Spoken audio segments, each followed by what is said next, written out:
അപ്പോൾ കഴിഞ്ഞ വീഡിയോ കണ്ടവർക്ക് മനസ്സിലാവും. ബെന്നി വന്നിട്ട് നമ്മുടെ വർക്ക്ഷോപ്പൊക്കെ കത്തിച്ചിട്ടുണ്ടായിരുന്നു. നമ്മൾ ഈ കാണുന്ന വർക്ക്ഷോപ്പൊക്കെ ഓപ്പൺ ആക്കിയിട്ട് അധികം ദിവസമൊന്നും ആയിട്ടില്ല. അതിൻ്റെ ഉള്ളിൽ തന്നെ ഇഷ്ടംപോലെ കസ്റ്റമേഴ്സ് നമ്മുടെ വർക്ക്ഷോപ്പിലേക്ക് വന്നു. നമുക്ക് എന്നിട്ട് നല്ല രീതിയിലും പ്രോഫിറ്റൊക്കെ കിട്ടുന്നുണ്ടായിരുന്നു. ബെന്നിക്ക് പിന്നെ എന്താണാവോ ഇതൊന്നും കണ്ടിട്ട് തീരെ ഇഷ്ടപ്പെട്ടില്ല. നമ്മുടെ വർക്ക്ഷോപ്പിലേക്ക് ഇഷ്ടംപോലെ കസ്റ്റമേഴ്സ് വരുന്നതുകൊണ്ട് അവൻ്റെ വർക്ക്ഷോപ്പിലേക്ക് ഒരാൾ പോലും കയറുന്നില്ല. അതുകൊണ്ടാണ് ബെന്നി നമ്മുടെ വർക്ക്ഷോപ്പ് കത്തിച്ച് കളഞ്ഞത്. അങ്ങനെയാണെങ്കിൽ അവൻ്റെ വർക്ക്ഷോപ്പിൽ പഴയ പോലെ ആൾക്കാർ വന്നു തുടങ്ങും. എന്തുട്ടായാലും ബെന്നി ഇത് ചെയ്തത് ഒട്ടും ശരിയായില്ല. കാരണം ഒരു ബിസിനസ്സൊക്കെ ആകുമ്പോൾ കോമ്പറ്റീഷനൊക്കെ ഉണ്ടാവും. അതും കരുതിയിട്ട് വർക്ക്ഷോപ്പ് കത്തിച്ച് കളയേണ്ട ഒരു ആവശ്യം ഉണ്ടായിരുന്നില്ല. ഞാനിപ്പോൾ ഏതായാലും ബെന്നിനെ വെറുതെ ഇടാൻ പോണില്ല, അത് ഉറപ്പാ. ഇന്ന് അവൻ്റെ വർക്ക്ഷോപ്പിൻ്റെ കാര്യത്തിൽ ഒരു തീരുമാനമാവും. ഇത് പിന്നെ വർക്ക്ഷോപ്പ് സീരീസിൻ്റെ ലാസ്റ്റ് എപ്പിസോഡാ. ഇന്നത്തോടെ ബെന്നിയുടെ കാര്യത്തിൽ ഒരു തീരുമാനമാവും. എടാ ഡ്രൈവറെ, വണ്ടി എടുക്ക്, നമുക്കിപ്പോൾ തന്നെ ബെന്നിയുടെ വർക്ക്ഷോപ്പിലേക്ക് പോവാം. എടാ ഫ്രാങ്ക്ലിനെ, ഒരു മിനിറ്റ്, ഇവിടെ വരെ വന്നിട്ടുണ്ടല്ലോ. ഈ നേരത്തെ ഇപ്പോൾ ആരാ വന്നേക്കണ്? ഒരു മിനിറ്റ്, ഇതാരാ? ഇയാളെ കണ്ടിട്ട് വലിയ ബിസിനസ്മാനാന്ന് തോന്നുന്നു. ഇയാളുടെ കൂടെ സാറ്റ് ഫോഴ്സിൻ്റെ ആൾക്കാരുണ്ടല്ലോ. ചിലപ്പോൾ ഇവരൊക്കെ ഇയാളുടെ ബോഡി ഗാർഡ്സ് ആവും. ഇത് ആളിച്ചിരി തരികിടയാണ്. നമുക്കെന്തായാലും ഒന്ന് സംസാരിച്ച് നോക്കാം. എടാ ഫ്രാങ്ക്ലിനെ, നീ വണ്ടികളൊക്കെ പെഡയായിട്ട് മോഡിഫൈ ചെയ്യുമെന്ന് ഞാൻ അറിഞ്ഞു. അങ്ങനെയാണെങ്കിൽ എൻ്റെ ഈ കാണുന്ന റോൾസ് റോയ്സും പിന്നെ ഇതിൻ്റെ ബാക്കിലുള്ള ലിമോസിനും മോഡിഫൈ ചെയ്യാൻ പറ്റുമോ? അങ്ങനെയാണെങ്കിൽ അതിൻ്റെ പകരമായിട്ട് ഒരു 100 കോടി തരാം. എനിക്ക് നിങ്ങളുടെ വണ്ടികളൊക്കെ മോഡിഫൈ ചെയ്യണമെന്നുണ്ട്. പക്ഷേ ചെറിയൊരു പ്രശ്നമുണ്ട്. ഇവിടെ കണ്ടില്ലേ, എൻ്റെ വർക്ക്ഷോപ്പ് മൊത്തത്തിൽ കത്തി നശിച്ചേക്കാ. ഞാനിപ്പോൾ എങ്ങനെ ഈ വണ്ടികളൊക്കെ മോഡിഫൈ ചെയ്യുക? ഓ, അത് ശരി. അല്ല, ഈ വർക്ക്ഷോപ്പ് ആരെ കത്തിച്ചളഞ്ഞേ? അത് എൻ്റെ ഒരു പഴയ കൂട്ടുകാരനാ, ബെന്നി. അവനെ ഈ വർക്ക്ഷോപ്പ് കത്തിച്ചളഞ്ഞേ. ആ കാര്യം, അവൻ്റെ പേരിലും ഒരു വർക്ക്ഷോപ്പൊക്കെ ഉണ്ടായിരുന്നു. ഞാൻ പിന്നെ ഈ കാണുന്ന വർക്ക്ഷോപ്പില്ലേ, ഈ അടുത്ത് തുടങ്ങിയതാ. തുടങ്ങിയ ആ സമയത്ത് തന്നെ ഇഷ്ടംപോലെ കസ്റ്റമേഴ്സ് നമ്മുടെ വർക്ക്ഷോപ്പിലേക്ക് വന്ന് തുടങ്ങി. അന്നേരം എന്തുണ്ടായേ, ബെന്നിയുടെ വർക്ക്ഷോപ്പിലേക്ക് അധികം ആൾക്കാർ കയറുന്നില്ല. അതുകൊണ്ട് അവൻ ഈ പണി ഒപ്പിച്ചു. അത് ശരി. ബെന്നിയപ്പോൾ ആള് ശരിയല്ല അല്ലേ? ഞാൻ ബെന്നിയുടെ വർക്ക്ഷോപ്പിലേക്ക് പോവാൻ നിൽക്കായിരുന്നു. അപ്പോഴാണ് നിൻ്റെ അടുത്ത് ഇങ്ങനത്തെ ഒരു വർക്ക്ഷോപ്പുള്ള കാര്യം ഞാൻ അറിഞ്ഞത്. ഇതിപ്പോൾ നിൻ്റെ വർക്ക്ഷോപ്പ് ആകെ കത്തി നശിച്ചുല്ലോ. ആ അതന്നെയാ സാറേ. ഒരു കാര്യം ചെയ്യ്, സാറ് വേറെ ഏതെങ്കിലും വർക്ക്ഷോപ്പ് നോക്കിക്കോ. എൻ്റെ ഈ വർക്ക്ഷോപ്പ് ശരിയാക്കാനായിട്ട് എന്തായാലും കുറച്ച് ദിവസം എടുക്കും. പിന്നെ ഒരു കാരണവശാലും ബെന്നിയുടെ വർക്ക്ഷോപ്പിലേക്ക് പോവില്ലാട്ടാ. അവൻ ആൾ ശരിയല്ല. സാറ് വേണമെങ്കിൽ വേറെ ഏതെങ്കിലും വർക്ക്ഷോപ്പ് നോക്കിക്കോ. ഇവിടെ ഇപ്പോൾ വേറെ ഏതാ വർക്ക്ഷോപ്പുള്ളത്? ലോസ് ആൻഡോസ് കസ്റ്റംസ് ഉണ്ടായിരുന്നു, അതാണെങ്കിൽ പൂട്ടിപ്പോവും ചെയ്തു. പിന്നെ ഉള്ളത് നിൻ്റെ വർക്ക്ഷോപ്പാ, അതാണെങ്കിൽ കത്തി നശിച്ചു. ഇനിയിപ്പോൾ എന്തൊരു ചെയ്യുക? നിങ്ങളുടെ വർക്ക്ഷോപ്പ് കത്തി നശിച്ചുകൊണ്ട് നമ്മുടെ വണ്ടികൾ മോഡിഫൈ ചെയ്യാൻ പറ്റില്ല. അല്ലെങ്കിൽ വേണ്ട, നിങ്ങളൊരു കാര്യം ചെയ്യ്, ഞാൻ നിങ്ങൾക്ക് ഒരു പണി തരാം. അത് ചെയ്യുകയാണെങ്കിൽ അതിൻ്റെ പകരമായിട്ട് നിങ്ങൾക്ക് 100 കോടി തരാം. ആണോ? നമ്മൾ എന്താ ചെയ്യണ്ടേ? നിങ്ങൾ ജസ്റ്റ് ഇത് മാത്രം ചെയ്താൽ മതി. ഒരു വണ്ടി അടിച്ചു മാറ്റണം, അത്രേ ഉള്ളൂ. ആ വണ്ടി എന്ന് പറയണത് ഒരു സാധാരണ വണ്ടിയൊന്നുമല്ല, ഒരു ഡയമണ്ട് സൂപ്പർ കാറാ. അതിൻ്റെ വാല്യൂ എന്തായാലും ഒരു 100 കോടി ഉണ്ടാവും. നിങ്ങൾ ആ വണ്ടി ജസ്റ്റ് ഒന്ന് അടിച്ചു മാറ്റുക, എന്നിട്ട് ഇങ്ങോട്ടേക്ക് കൊണ്ടുവരാ, അത്രേ ഉള്ളൂ. ആ, വണ്ടിയൊക്കെ നമുക്ക് അടിച്ചു മാറ്റാം. പക്ഷേ ഈ വണ്ടിയൊക്കെ അടിച്ചു മാറ്റാൻ പരിപാടി നമ്മൾ പണ്ടേ നിർത്തിയതാ. എന്നിട്ടാണ് ഈ വർക്ക്ഷോപ്പൊക്കെ ഓപ്പൺ ആക്കിയത്. ഇനിയിപ്പോൾ നമുക്ക് വേറെ വഴിയില്ല. നമ്മുടെ വർക്ക്ഷോപ്പാണെങ്കിൽ കത്തി നശിച്ചു. പൈസ ഉണ്ടാക്കാനായിട്ട് വേറെ മാർഗമില്ല. എന്നാൽ ശരി, നമുക്ക് പോയിട്ട് ആ വണ്ടിയും കടിച്ചു മാറ്റാം. ആ വണ്ടി ഇപ്പോൾ എവിടെ ഉള്ളത്? ആ ലൊക്കേഷനൊന്ന് അയച്ചുതരോ? ലൊക്കേഷനൊക്കെ നമ്മൾ അയച്ചുതരാം. നിങ്ങളെ കൊണ്ട് ഇത് ചെയ്യാൻ പറ്റില്ലേ? ചെയ്യാൻ പറ്റിക്കാൻ മതിട്ടാ. ബുദ്ധിമുട്ടാണെങ്കിൽ വേണ്ട, നമ്മൾ വേറെ ആളെ നോക്കിക്കോളാം. ഏയ് അതൊന്നും കുഴപ്പമില്ല. നമ്മളിപ്പോൾ തന്നെ പോയിട്ട് ആ വണ്ടി അടിച്ചു മാറ്റി കൊണ്ടുവരാം. സാറ് ഇവിടെ തന്നെ നിൽക്ക്, ഒരു 10 മിനിറ്റ്, നമ്മൾ ദേ വരുന്നു. ഓക്കെ ഗൈസ്, ഇയാളുടെ വിചാരം നമ്മളെ കൊണ്ട് വണ്ടിയൊന്നും അടിച്ചു മാറ്റാൻ പറ്റില്ലെന്നാ. പക്ഷെ നിങ്ങൾക്കറിയാലോ, നമ്മൾ ഇഷ്ടംപോലെ വണ്ടികളൊക്കെ അടിച്ചു മാറ്റിയിട്ടുണ്ട്. ഇയാളിപ്പോൾ ഏതായാലും വണ്ടിയുടെ ലൊക്കേഷനൊക്കെ അയച്ചു. നമുക്കിനി നേരെ അങ്ങോട്ടേക്ക് പോവാം. ഒരു മിനിറ്റ്, ലൊക്കേഷൻ കാണിക്കണത് മറ്റേ പ്രസിഡന്റ് ഹൗസ് ഇല്ലേ, അവിടെയാ. ഓ, മിക്കവാറും പ്രസിഡന്റിൻ്റെ കയ്യിൽ ഗോൾഡൻ സൂപ്പർ കാർ ഉണ്ടാവും, അതുകൊണ്ടാവും. ഇതെന്തത്, ഇവിടെ പോലീസൊക്കെ പോടല്ലോ. ആരെ പിടിക്കാനാണാവോ? എന്തെങ്കിലും ആട്ടെ, അതിപ്പോൾ നമുക്ക് അറിയേണ്ട ആവശ്യമില്ല. നമുക്ക് നേരെ പ്രസിഡന്റ് ഹൗസിലേക്ക് പോവാം. എടാ ഫ്രാങ്ക്ലിനെ, അതെ, അയാളെ കണ്ടിട്ട് എന്തോ ഉടായ്പ പോലെ തോന്നുന്നുണ്ട്. ഏയ് അങ്ങനെ അവൻ വഴിയില്ല. അയാൾ വലിയൊരു ബിസിനസ്മാനാണ്. എടാ ഡ്രൈവറെ, നീ ഒരു കാര്യം ശ്രദ്ധിച്ചാ? അയാളുടെ ബോഡി ഗാർഡ്സ് സ്വാറ്റ് ഫോഴ്സിൻ്റെ ആൾക്കാരാ. സ്വാറ്റ് ഫോഴ്സിൻ്റെ ആൾക്കാരെ ബോഡി ഗാർഡ്സ് ആക്കി നിർത്തണമെങ്കിൽ അവർക്ക് നല്ല സാലറി കൊടുക്കേണ്ടി വരും. ആ അതും ശരിയാണ്. പക്ഷെ എനിക്ക് എന്താണാവോ അയാള് ഉടായ്പായിട്ട് ഫീൽ ചെയ്യുന്നുണ്ട്.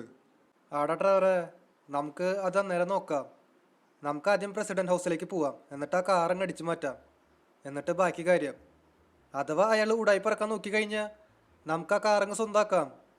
എന്തുട്ടായാലും ഒരു ഡയമണ്ട് സൂപ്പർ കാറല്ലേ, അതൊക്കെ വിറ്റ് കഴിഞ്ഞാൽ എന്തായാലും ഇഷ്ടം പോലെ ക്യാഷ് കിട്ടും. അതൊക്കെ നമുക്ക് അന്നേരം നോക്കാം. ആദ്യം ആ കാർ ഏതാണെന്ന് നോക്കി നോക്കാം. ഓക്കെ ഗൈസ്, ഇവിടെ നമ്മൾ പ്രസിഡന്റ് ഹൗസിലേക്ക് എത്തിയേക്കാണ് കേട്ടാ. നമ്മുടെ ഈ കാണുന്ന വണ്ടിക്ക് ചെറുതായിട്ട് ഡാമേജ് ഒക്കെ പറ്റി. ആ ഇപ്പോൾ സീനില്ല. നമ്മളെ കാർ അടിച്ചു മാറ്റുകയാണെങ്കിൽ എന്തായാലും ഇഷ്ടം പോലെ ക്യാഷ് കിട്ടും. അന്നേരം നമുക്ക് ആ വണ്ടി അങ്ങ് വിറ്റിട്ട് പുതിയ കാർ മേടിക്കാം. നമുക്ക് ആദ്യം ആ കാർ എവിടെയൊന്ന് തപ്പണം. ഓക്കെ, ഇവിടെ ഫ്രണ്ടിൽ ഒന്ന് നോക്കി നോക്കാം. ഇവിടെ മുമ്പിൽ കാറൊന്നും കാണാനില്ല. ചിലപ്പോൾ ഈ പാർക്കിങ്ങിലുണ്ടാവും. പാർക്കിങ്ങിൽ ഒന്ന് നോക്കി നോക്കാം. ഓക്കെ, ഇവിടെ ഇപ്പോൾ പാർക്കിങ്ങിൽ എനിക്ക് ഒരു ഡയമണ്ട് സൂപ്പർ കാറൊന്നും കാണാനില്ല. ആ ഡയമണ്ട് സൂപ്പർ കാർ ആയതുകൊണ്ട് ഇവിടെ ഒന്നും പാർക്ക് ചെയ്യില്ല. ഇത് ഈ പ്രസിഡന്റിനെ കാണാൻ വരുന്ന വിസിറ്റേഴ്സിൻ്റെ പാർക്കിങ്ങാ. എന്നാലും ആ കാർ എവിടെയുള്ളത്? ഇനിയിപ്പോൾ പ്രസിഡന്റ് ആ കാർ എടുത്തിട്ട് സ്ഥലം വിട്ടുണ്ടാവോ? അങ്ങനെ വരാൻ വഴിയില്ല. എടാ ഫ്രാങ്ക്ലിനെ, അത് ഒരു ഡയമണ്ടിന്റെ കാറല്ലേ? ചിലപ്പോ അത് പ്രസിഡന്റ് ഹൗസിന്റെ ബാക്കിലും പാർക്ക് ചെയ്തിട്ടുണ്ടാവുക. ആടാ ഡ്രൈവറെ, അത് ശരിയാണ്. പ്രസിഡന്റ് ചിലപ്പോൾ വണ്ടി ബാക്കിൽ പോയിട്ട് പാർക്ക് ചെയ്തിട്ടുണ്ടാവും. കാരണം ഇവിടെ ഫ്രണ്ടിലൊന്നും കാണാനില്ലേ. ഇവിടെ ഫ്രണ്ടിൽ പ്രസിഡന്റിനെ കാണാൻ വരുന്ന ആൾക്കാർ മാത്രമേ ഉള്ളൂ. ഇവിടെ പ്രസിഡന്റിനും കാണാനില്ല, പ്രസിഡന്റിന്റെ ബോഡി ഗാർഡ്സിനും കാണാനില്ല. ഇവർ മിക്കവാറും പുറത്തേക്ക് പോയിണ്ടാവും. ഇവരിനി വണ്ടി എടുത്ത് പുറത്തേക്ക് പോയിണ്ടാവോ? അതും പറയാൻ പറ്റില്ല. ഒരു മിനിറ്റ്, ഇവിടെ ബാക്കിൽ എനിക്ക് വണ്ടിയൊന്നും കാണാനില്ല ഏട്ടാ. ഒരു മിനിറ്റ്, ഇവിടെ ഒരു വണ്ടി ഉണ്ട്. ഇതൊരു ഡയമണ്ട് സൂപ്പർ കാർ ഉണ്ടല്ലോ. ഇതൊരു കോണിസെഗിൻ്റെ വണ്ടിയാ. പക്ഷെ എൻ്റെ പൊന്നെ, എടാ ഡ്രൈവറെ വേഗം വാടാ, ഇതൊന്ന് നോക്കിയേ. ഇതൊരു കോണിസെഗിൻ്റെ വണ്ടിയാ, അതും ഡയമണ്ട്. ഇതിന് 100 കോടിയില്ല, അതിന് മേലെ ഉണ്ടാവും. എന്തുട്ടായാലും നമുക്കൊരു കാര്യം ചെയ്യാം, ഈ വണ്ടി അടിച്ചു മാറ്റാം. ഇവിടെ ഇപ്പോൾ ആരും കണ്ടിട്ടില്ല ഏട്ടാ. മുമ്പിൽ 2 ആൾക്കാർ നിൽക്കുന്നുണ്ട്. അവർ പക്ഷെ അങ്ങോട്ട് നോക്കി നിൽക്കുക. അവരൊന്നും മറിഞ്ഞിട്ടില്ല, അതുകൊണ്ട് കുഴപ്പമില്ല. നമുക്കിപ്പോൾ ഏതായാലും ഈ വണ്ടി എടുത്ത് സ്ഥലം വിടാം. ആരെങ്കിലും ഇത് കണ്ടു കഴിഞ്ഞാൽ പണി പാളും. അവർ നേരെ പോലീസിനെ വിളിക്കും. പോലീസിനെ ഇപ്പോൾ വിളിച്ചുകൊണ്ട് വലിയ കുഴപ്പമൊന്നുമില്ല. നമ്മൾ സുഖമായിട്ട് പോലീസ് സ്റ്റേഷനിൽ നിന്ന് രക്ഷപ്പെടും. പക്ഷേ ഒരു പ്രശ്നമുണ്ട്. ഈ പോലീസ് സ്റ്റേഷനൊക്കെ ഉണ്ടാകുമ്പോഴേ അവന്മാർ നമ്മുടെ വണ്ടിയുമ്പോൾ കൊണ്ടുപോയിട്ട് താങ്ങും. അന്നേരം നമ്മുടെ വണ്ടിക്ക് നല്ല രീതിയിൽ ഡാമേജൊക്കെ പറ്റും. ഡാമേജ് വന്നു കഴിഞ്ഞാൽ ഇത് പിന്നെ റിപ്പയർ ചെയ്യാനായിട്ട് വേറെ ആരും ഇല്ല. ലോസ് ആൻഡോസ് കസ്റ്റംസ് ആണെങ്കിൽ പൂട്ടിപ്പോയി. നമ്മുടെ വർക്ക്ഷോപ്പ് ആണെങ്കിൽ കത്തി നശിച്ചു. ബെന്നിയുടെ അടുത്തേക്കാണെങ്കിൽ കൊണ്ടുപോകാനും പറ്റില്ല. അതുകൊണ്ട് വണ്ടി പരമാവധി ഡാമേജ് ആവാണ്ട് നോക്കണം. വണ്ടി ഡാമേജ് ആയിട്ട് അവർക്ക് കൊടുക്കാൻ പറ്റില്ല.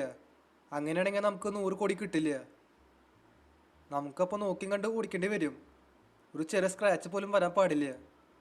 നമുക്ക് ഇതുവരെയ്ക്കും വാണ്ടഡ് ലെവലൊന്നും കിട്ടിയിട്ടില്ല കേട്ടാ. സാധാരണ നമ്മൾ ഒരു വണ്ടി അടിച്ച് മാറ്റി കഴിഞ്ഞാൽ എന്തായാലും ഒരു 3 സ്റ്റാർ വാണ്ടഡ് ലെവൽ കിട്ടും. നമുക്ക് ഇതുവരെയ്ക്കും വാണ്ടഡ് ലെവലൊന്നും വന്നിട്ടില്ല. അതിപ്പോൾ ഏതായാലും നല്ല കാര്യമാണ്. നമുക്ക് എത്രയും പെട്ടെന്ന് അയാളുടെ അടുത്തേക്ക് പോവാം. ഓക്കെ ഗൈസ്, നമ്മളങ്ങനെ വണ്ടിയും കൊണ്ട് ഇയാളുടെ അടുത്തേക്ക് എത്തിയേക്കാണ് കേട്ടാ. എന്തെങ്കിലും ആവട്ടെ, ഈ നമുക്ക് 100 കോടി കിട്ടാൻ പോവാ. ഹലോ സാറേ, അതെ, നിങ്ങൾ പറഞ്ഞ പോലെ ഞാൻ ദേ വണ്ടി കൊണ്ടുവന്നു. എവിടെ എൻ്റെ 100 കോടി? 100 കോടിയാ? എന്തുട്ട് 100 കോടി? ഈ വക പണിക്കൊക്കെ 10 കോടി മാത്രമേ കിട്ടുള്ളൂ. 10 കോടിയാ? അതെന്തുട്ടാ? സാറല്ലേ നേരത്തെ പറഞ്ഞേ ഈ പണി ചെയ്ത് കഴിഞ്ഞാൽ 100 കോടി തരാന്ന്. ഇപ്പം എന്തിനാ മാറ്റി പറയണേ? എടാ ഫ്രാങ്ക്ലിനെ, നിനക്ക് നമ്മൾ ആരാന്ന് ശരിക്കും മനസ്സിലായിട്ടില്ല. ഞാൻ ബെന്നിയുടെ കസിനാ.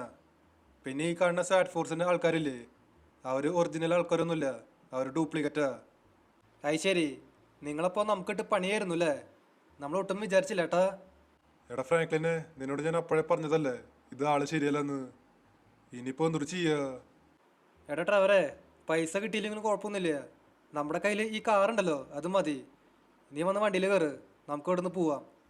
അങ്ങനെ അങ്ങ് പോയാലോ? നീ വണ്ടി എടുത്ത് ഒരു സ്ഥലത്തേക്കും പോവില്ല. നീ ഇവിടെ നിന്ന് നടന്നു പോയാൽ മതി. വണ്ടി ഇപ്പോൾ ഏതായാലും നമ്മുടെയാ. ഓ തേങ്ങ, ഈ സ്വാട്ട് ഫോഴ്സിൻ്റെ ആളുടെ കയ്യിൽ ഗണ്ണുണ്ടല്ലോ. ഇനിയിപ്പോൾ എന്തൊരു ചെയ്യുക? ഇവന്മാരെ ഡ്യൂപ്ലിക്കേറ്റ് ആണ്, പക്ഷെ അവരുടെ കയ്യിലുള്ള ഗണ്ണ് ഒറിജിനല്ല. നമുക്കിപ്പോൾ ഒന്നും ചെയ്യാൻ പറ്റില്ല. നമ്മുടെ കയ്യിലും വെപ്പൺസൊക്കെ ഉണ്ട്. നമ്മൾ പക്ഷെ അത് പുറത്തേക്ക് എടുത്തു കഴിഞ്ഞാൽ ആ ടൈമിൽ തന്നെ അവന്മാർ നമ്മളെ വെടിയിക്കും. അതുകൊണ്ട് നമുക്കൊരു കാര്യം ചെയ്യാം, ഇവിടെ നിന്ന് സ്ഥലം വിടാം. എടാ ഫ്രാങ്കിനെ, നീ അങ്ങോട്ടോ ഓടിപ്പോണേ? അവിടെ നിൽക്ക്. നമുക്ക് അവന്മാരെ വെറുതെ വിടാൻ പാടില്ല. എന്തെങ്കിലും ചെയ്തേ പറ്റൂ. ആടെ ഞാനും അത് തന്നെ ആലോചിക്കണേ. നിനക്ക് തോന്നുന്നുണ്ടോ ഞാൻ ഇവന്മാരെ വെറുതെ വിടുന്നു? ഒരിക്കലും ഇല്ല. നമുക്കിപ്പോൾ എന്തെങ്കിലും ചെയ്തേ പറ്റൂ. എടാ ഡ്രൈവറെ, അവന്മാർ ഇപ്പോഴും അവിടെ തന്നെ നിൽക്കുന്നുണ്ട്. നമുക്കൊരു കാര്യം ചെയ്യാം, എല്ലാത്തിനും അങ്ങ് തീർത്തളയാം. അതായിരിക്കും നല്ലത്. Let's go. ഒറ്റണത്തിനും വെറുതെ വിടാൻ പോടില്ല. ഇവന്മാരെന്തുട്ടാ വിചാരിച്ചേ നമ്മളങ്ങ് സുഖമായിട്ട് പറ്റിക്കാന്നാ? ഒരിക്കലും ഇല്ല. ഇവന്മാർ ബെന്നിയുടെ ആൾക്കാരാന്ന് ആദ്യമേ അറിഞ്ഞിരുന്നെങ്കിൽ അപ്പം തന്നെ തീർത്തള ഞാനാ. ഇത് കുറച്ച് വൈകിപ്പോയി. ഇവിടെ ഞാൻ എല്ലാത്തിനും അങ്ങ് തീർത്ത് കളഞ്ഞേക്കാണ് കേട്ടാ. ഇവിടെ ഇപ്പോൾ എല്ലാവരും ചത്തുവെന്ന് വിചാരിക്കണു. എടാ ഡ്രൈവറെ, വേഗം വണ്ടിയിൽ കയറ്. ഇന്ന് ബെന്നിയുടെ വർക്ക്ഷോപ്പിൻ്റെ കാര്യത്തിൽ ഒരു തീരുമാനമാവും. ഇന്ന് ഞാൻ എൻ്റെ വർക്ക്ഷോപ്പ് അങ്ങ് കത്തിച്ചളയാൻ പോവാ. ഓക്കെ, ഇവിടെ ഞാൻ ബെന്നിയുടെ വർക്ക്ഷോപ്പിലേക്ക് എത്തിയേക്കാണ്. ഒരു മിനിറ്റ്, ഇതെന്തത്? ഈ ഷട്ടർ തുറക്കണില്ലല്ലോ. ഇനിയിപ്പോൾ ബെന്നിയെ വർക്ക്ഷോപ്പ് പൂട്ടി പോയാ? അങ്ങനെ വരാൻ വഴിയില്ല. എനിക്ക് തോന്നണത് ഇത് സെൻസറാവുന്നു. ബെന്നി വന്നാൽ മാത്രമേ ഈ ഷട്ടർ തുറക്കുള്ളൂ. എന്നാ പിന്നെ നീ ഒരു കാര്യം ചെയ്യ്, ആ ഷട്ടർ അങ്ങ് ചവിട്ടി പൊളിക്ക്. എന്തിനാ ഇപ്പോൾ വെയിറ്റ് ചെയ്യണേ? ഇത് അത്ര പെട്ടെന്ന് ചവിട്ടി പൊളിക്കാൻ പറ്റില്ല. നമുക്ക് ഒരു കാര്യം ചെയ്യാം, ഈ ഷട്ടർ റൂമിലേക്ക് സ്റ്റിക്കി ബോംബ് ഇടാം. അന്നേരം അത് തനിയെ പൊളിഞ്ഞോളും. ഡ്രൈവർ അവിടെ നിന്ന് മാർക്ക്, ഞാൻ സ്റ്റിക്കി ബോംബ് ആക്ടിവേറ്റ് ചെയ്യാൻ പോവാ. ഓക്കെ, ഞാനങ്ങനെ അത് ആക്ടിവേറ്റ് ചെയ്തേക്കാണ് കേട്ടാ. ആ ഷട്ടർ അങ്ങനെ പൊളിഞ്ഞേക്കാണ്. നമ്മളങ്ങനെ നൈസായിട്ട് അകത്തേക്ക് കയറി. ബെന്നിയുടെ വർക്ക്ഷോപ്പ് ഫുൾ സെറ്റപ്പാണ് കേട്ടാ. ഫുൾ സെറ്റപ്പ് വർക്ക്ഷോപ്പാ. ഇവിടെ ഇപ്പോൾ ആൾക്കാർ കയറാണ്ടിരിക്കാൻ വഴിയൊന്നുമില്ല. എന്തായാലും ആൾക്കാർ കയറും. അല്ല, ഈ ബെന്നി എവിടെയാ? ബെന്നിനെ എവിടെ ഒന്നും കാണാനില്ലല്ലോ. അവൻ എങ്ങോട്ടാണോ പോയേ? ഇവൻ്റെ വർക്ക്ഷോപ്പിൽ പക്ഷേ ഇഷ്ടംപോലെ സാധനങ്ങളുണ്ട്. കുറേ സ്പെയർ പാർട്സൊക്കെ ഇരിക്കുന്നുണ്ട്. ഇവിടെ മേലേക്ക് ഒരു ഫ്ലോറൊക്കെ ഉണ്ട്. ബെന്നി ഇവിടെ എവിടെയെങ്കിലും ഉണ്ടാവോ? ഒരു മിനിറ്റ്, ബെന്നിനെ ഇവിടെ ഒന്നും കാണാനില്ല. എനിക്ക് തോന്നണത് അവൻ പുറത്തേക്ക് എങ്ങാനും പോയിണ്ടാവുമെന്ന്. എന്നാൽ പിന്നെ നമുക്കൊരു കാര്യം ചെയ്യാം, ഈ വർക്ക്ഷോപ്പിൽ നിറച്ച് സ്റ്റിക്കി ബോംബ് ഇട്ട് കൊടുക്കാം. ഇന്ന് ഇവൻ്റെ വർക്ക്ഷോപ്പിൻ്റെ കാര്യത്തിൽ ഒരു തീരുമാനവും. ഇവൻ്റെ വർക്ക്ഷോപ്പിലേക്ക് ഈ വണ്ടികൾ മോഡിഫൈ ചെയ്യാനൊക്കെ വന്നിട്ടുണ്ട്. ആ വണ്ടികളും ഇന്ന് കത്തിച്ചാമ്പലാവും. ഓക്കെ, ഇവിടെ ഞാൻ ഇഷ്ടംപോലെ സ്റ്റിക്കി ബോംബ് ഇട്ടേക്കാണ് കേട്ടാ. എനിക്ക് തോന്നണത് ഇത്രയൊക്കെ മതിയാവുമെന്ന്. നമുക്കൊരു കാര്യം ചെയ്യാം, ഇവിടെ നിന്ന് പുറത്തേക്ക് അങ്ങ് ഇറങ്ങാം. ഓക്കെ, ഇവിടെ ഞാൻ സ്റ്റിക്കി ബോംബൊക്കെ ആക്ടിവേറ്റ് ചെയ്യാൻ പോവാണ് കേട്ടാ. 3, 2, 1, ലെറ്റ്സ് ഗോ. ഓക്കെ, ഇവിടെ അങ്ങനെ സ്റ്റിക്കി ബോംബൊക്കെ ആക്ടിവേറ്റ് ആയേക്കാണ്. ബെന്നിയുടെ വർക്ക്ഷോപ്പിൻ്റെ കാര്യത്തിൽ അങ്ങനെ ഒരു തീരുമാനം അയക്കാം. മൊത്തത്തിലങ്ങ് കത്തിച്ചാമ്പലായി. ഡ്രൈവറെ വാടാ, വണ്ടിയിൽ കയറ്. നമുക്കിവിടെ നിന്ന് സ്ഥലം വിടാം. എനിക്ക് സത്യത്തിലും ഇങ്ങനെ ചെയ്യാനായിട്ട് ഒട്ടും താല്പര്യം ഉണ്ടായിരുന്നില്ല. ബെന്നിയുടെ വർക്ക്ഷോപ്പ് നല്ലൊരു വർക്ക്ഷോപ്പായിരുന്നു. പക്ഷെ എന്താ ചെയ്യുക, ബെന്നി എൻ്റെ